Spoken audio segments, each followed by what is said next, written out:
Olá, estamos de volta com a Bhagavad Gita, como ele é, o Senhor Bhagavan, o Senhor Supremo, na filosofia védica chamada de Krishna, o todo atrativo, o todo atraente. Então, estamos estudando, compartilhando sabedoria, capítulo 13, verso 23, a natureza, o desfrutador e a consciência. Fazer minhas reverências para iniciar. O Namo Bhagavate Vasudevaya, O Namo Bhagavate Vasudevaya, O Namo Bhagavate Vasudevaya. Om Agyana Timirandasya, Gyana Jana Salakaya, Chakshum Militayena Tasmai Shri Guruve Namaha. Embora eu tenha nascido na mais escura região da ignorância, este mundo material, o meu mestre espiritual abriu meus olhos com a tocha do conhecimento transcendental. A tal mestre espiritual eu presto minhas respeitosas reverências. Jai Gurudeva Bhagavan, Senhor Supremo, Jai Prabhupada, que trouxe a consciência de Krishna para resgatar os países ocidentais da ignomia do cativeiro terreno. O que é ignomia? É o falso conceito. Falso conceito de quê? Desta própria natureza material. E nós achamos que essa natureza material ela é absoluta, ela é aquela que nunca se acaba, ela é aquela que está sempre sendo a primordial, mas isso é Maya, isso é doce ilusão. Eu digo doce por quê? Porque ela não é doce, ela é amarga, né? Você saber que você está vivendo uma ilusão e que você acha que viver esse cativeiro terreno, viver impregnado aqui nesta terra, com todas essas formas que nós passamos de doenças, de desequilíbrios emocionais, desequilíbrios mentais, né? E acharmos que nós somos o Todo-Poderoso, que nós sabemos de tudo e somos proprietários de tudo, é outra ilusão. E muitas vezes a gente quer se assenhorar, né? As escrituras sagradas védicas dizem, né?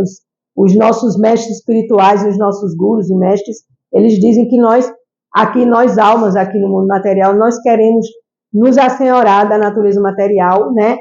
E o próprio Krishna diz isso na Bhagavad Gita, né? Em alguns versos, de alguns capítulos, né?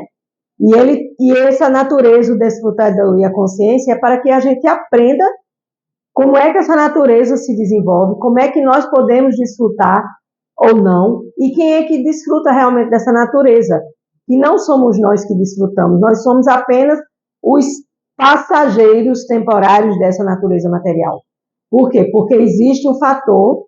Essa semana mesmo eu estava assistindo uma aula e o mestre falou, né, o professor da aula falou que um ponto importante que tem nesse mundo material e que muitas vezes a gente não quer falar sobre, a gente não quer entender, que é a morte, né? A morte e vida, vida e morte.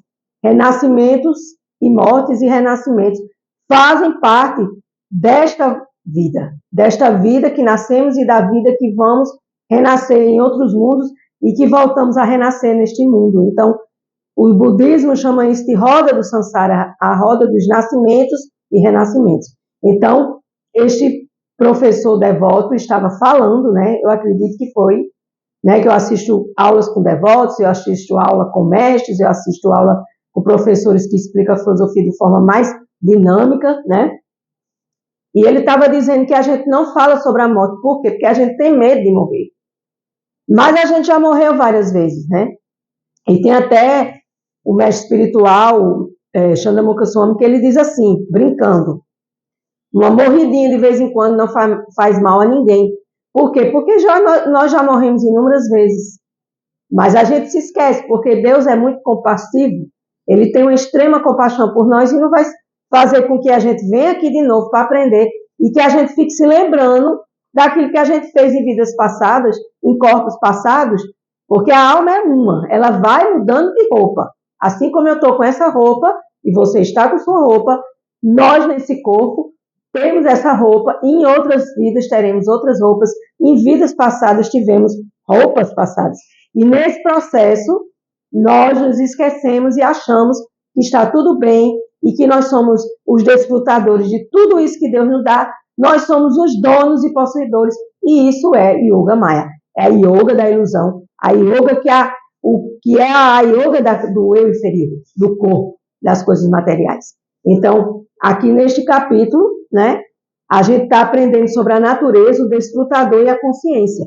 E no verso 23, Krishna, a Suprema Personalidade de Deus, diz: contudo, neste corpo há outro, um desfrutador transcendental, que é o Senhor, o proprietário supremo, que age como supervisor, permissor e é conhecido como superalma. Então, eu sempre estou falando aqui nas leituras meditativas da Bhagavad Gita que a grande alma na pequena alma é a superalma, que é Deus, e a pequena alma, que somos nós.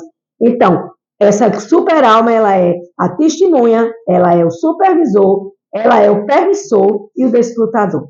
Então, a gente se engana que a gente desfruta, a gente apenas passa por esse processo material de ter as coisas temporariamente, mas quem testemunha nossos atos, a alma em nossos corpos, é a superalma, a grande alma na pequena alma. Por quê? Porque ela está instalada em nosso coração como, vamos falar de forma prática, como um aplicativo superalma, instalado dentro do coração, numa forma minúscula que nem o microscópio terreno é capaz de ver, né? E essa superalma, ela coordena, ela supervisiona, ela interfere, ela permite, ela não permite, e ela desfruta de todos esses passatempos nossos, né? Passatempo por quê? Porque aqui na Terra é um passatempo, a gente está passando um tempo aqui na Terra, né? Então, Prabhupada, né? Ele fala aqui no significado de Salve Srila Prabhupada: a superalma está sempre com a alma individual, então Deus está sempre conosco, né? Nunca se engane que a gente está só. É uma representação do Senhor Supremo, que não sendo entidade viva comum, está instalado dentro do coração da alma, né? Porque ele é o conhecedor do corpo e ele sabe tudo que está acontecendo. A gente nem sabe, mas Deus já sabe. Que tipo de doença a gente vai ter, que tipo de problema a gente vai enfrentar, né? Então, nesse processo, a superalma e a alma individual andam juntas, né?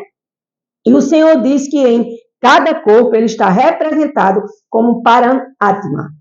Paranatma é uma palavra sânscrita que quer dizer a grande alma na pequena alma. Paranatma. Paran, grande. Atma, alma. Então, a grande alma na pequena alma. Então, Deus está em mim, eu como a grande alma, Paranatma. Ele é diferente da alma individual, pois é parar ou parar, paran. É transcendental. Deus não tem nada a ver com esta energia material. Essa energia material pertence a nós.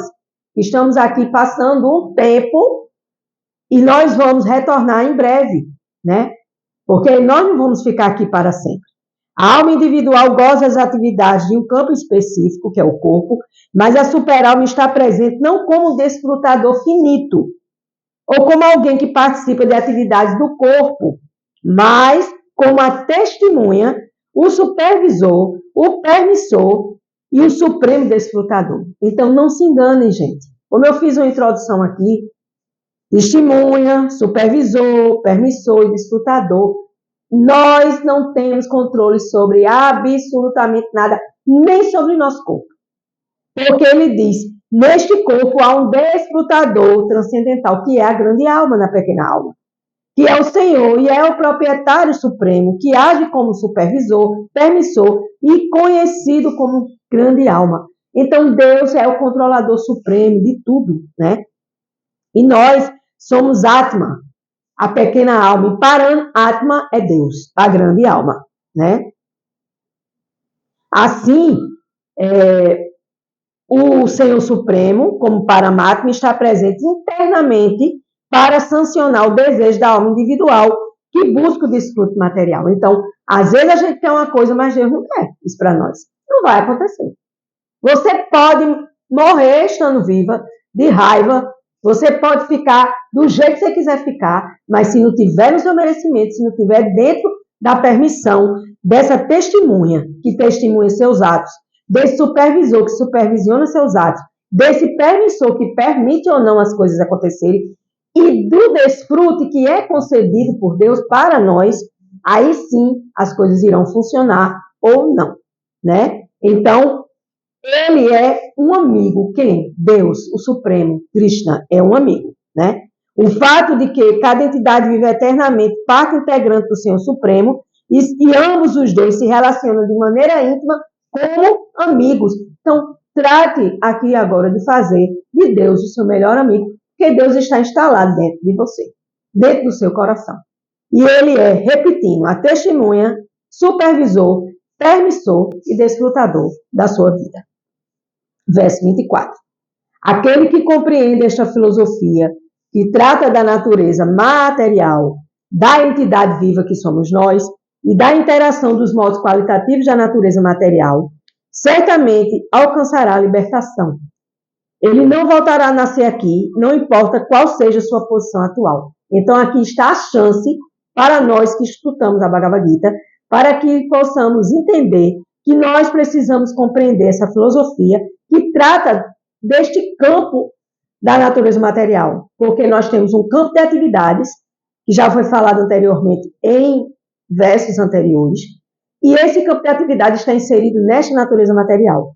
E nessa natureza material, se nós buscarmos esta compreensão, nós vamos nos libertar, nós vamos alcançar a libertação de quê? Da nossa ignorância, de quem nós somos, e assim alcançando essa libertação, nós vamos poder regressar, não mais aqui na Terra. Porque se a gente vem aqui, é porque a gente quer vir e porque a gente permanece na ignorância. Então, a natureza material, a superalma e a alma individual existem íntima relação que existe entre eles, qualifica alguém a se libertar e ingressar na atmosfera espiritual, jamais precisando regressar a essa natureza material. Se você está feliz aqui na Terra, você acha que aqui é um mundo de paraíso, que aqui é tudo de bom e do melhor, então a gente volta inúmeras vezes, até o dia que o clique faz clique e você diz, não, aqui não é. Aqui não é. E só com estudo, só com conhecimento, e só com essa libertação, através dos estudos transcendentais filosóficos, védicos, é que nós podemos alcançar essa compreensão, né? E esse conhecimento e compreender distintamente que a entidade viva caiu por causalidade nessa existência material. A gente está aqui por causalidade, por um causo ou uma causa, né? E estamos aqui porque a gente quer ser o senhor da natureza material. E a alma, ela jamais vai ser senhor de nada material. A alma vai ter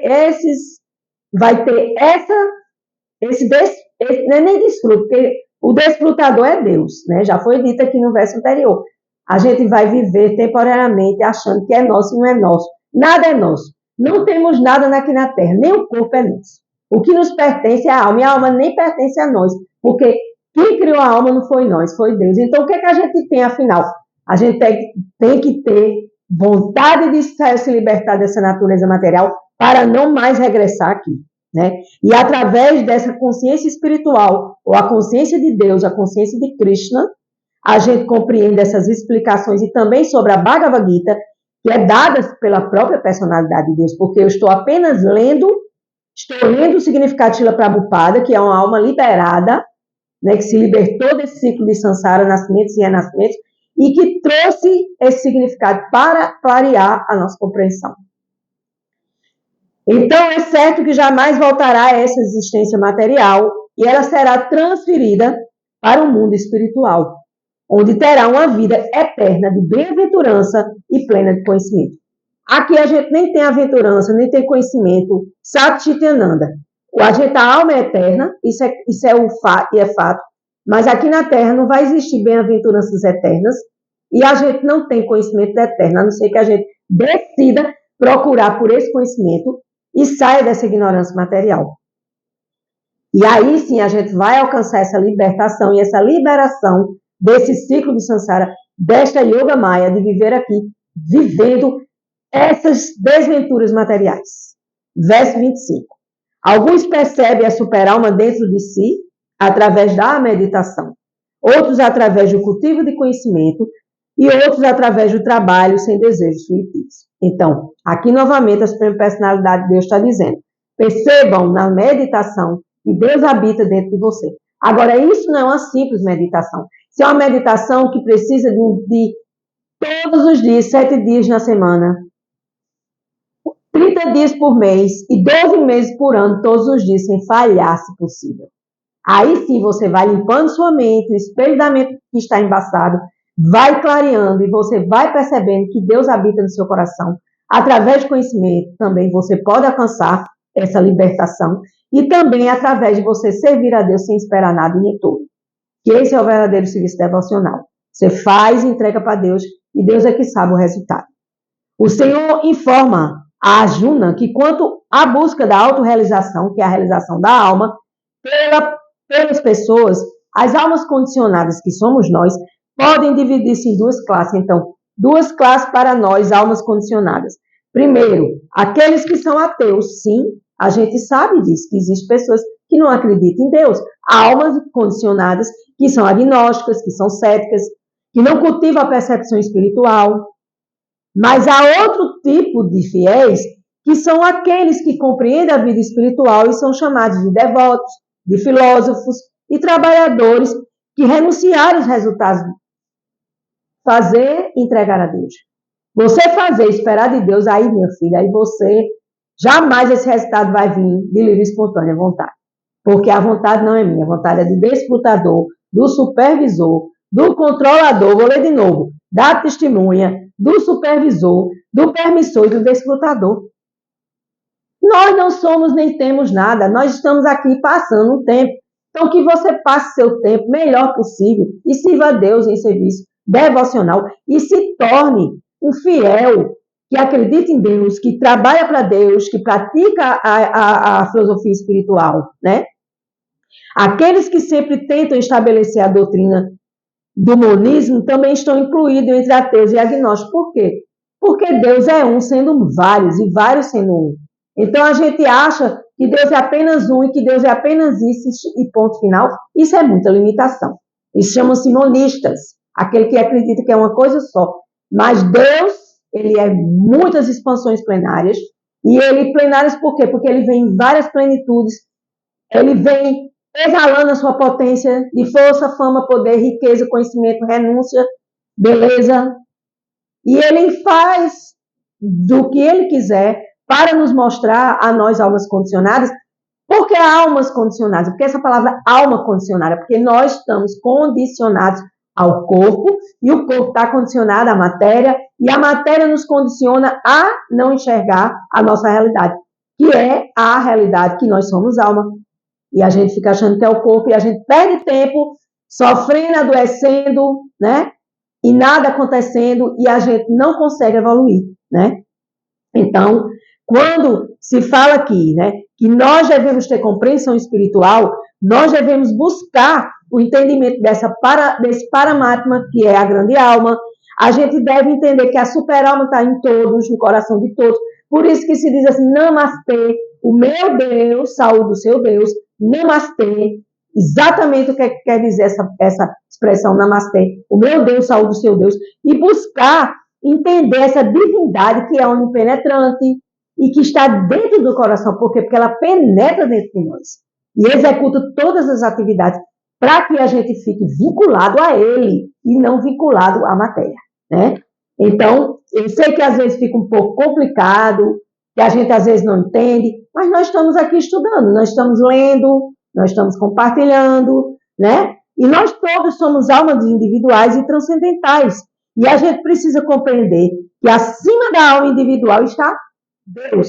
Acima de nós, almas, está a super-alma, que é Deus. O onipotente, onipresente e onisciente. Onisciente, que ele tem ciência de tudo, passado, presente e futuro. Onipotente, que ele tem todas as potências ilimitadas. E onipenetrante, porque ele penetra todos os mundos. Não só a Terra, mas todos os mundos. Então, onipresente, está presente em tudo. Onipotente, ele tem potências ilimitadas. E onisciente, ele sabe de tudo, né? Então, nós não sabemos de absolutamente nada, nós estamos aprendendo. Então, é muita ilusão a gente achar que a gente sabe de tudo e a gente se achar que é Deus. Por quê? Porque somente a grande alma é testemunha de nós, supervisor de nós, ele dá permissão a nós, e ele desfruta de tudo e também de nós. Então, aqui, aqueles que tentam compreender e encontrar a super-alma, descobrem que essa alma suprema está dentro de si e ela se situa transcendentalmente. A gente não vê, mas se a gente meditar, a gente vai conseguir sentir essa super-alma, a gente vai conseguir entender que ele que está controlando e que ele sabe de tudo que você precisa. Você não, a gente quer isso, quer aquilo, aquilo outro, mas Deus é que sabe, porque ele é a testemunha, porque ele é o supervisor. Porque volta de novo para essas 4 plataformas: testemunho, supervisor, permissor e desfrutador, né? E assim, a gente, através do conhecimento, que é o que nós estamos fazendo aqui, fazendo a leitura da Bhagavad Gita, aqueles que cultivam o sistema de Hatha Yoga, que é outro tipo de yoga, e que tentam satisfazer a suprema personalidade de Deus com atividades infantis. Então, vamos sair da infantilidade e vamos praticar Bhakti Yoga, que é a yoga da ilusão, a yoga da devoção, desculpe, Bhakti Yoga, que é a yoga da devoção. E aí, quando você pratica essa yoga da devoção, você se liberta de muitas coisas que te amarram e te prendem como cordas gunas aos 3 modos da natureza material: bondade, paixão e ignorância. Então, com gratidão, eu, Ana Cláudia Torres Maia, meu nome espiritual, Ana Cláudia Chandra, gratidão, agradeço, peço que compartilhem sabedoria, peçam que assinem o canal e peçam que deixem o seu like, para que o YouTube entenda que este canal é importante para mim, para você e para todos, porque todos estamos estudando, todos estamos na mesma plataforma e todos nós estamos evoluindo, passo a passo, a grande alma na pequena alma, como supervisor, desfrutador, controlador e testemunha. Gratidão.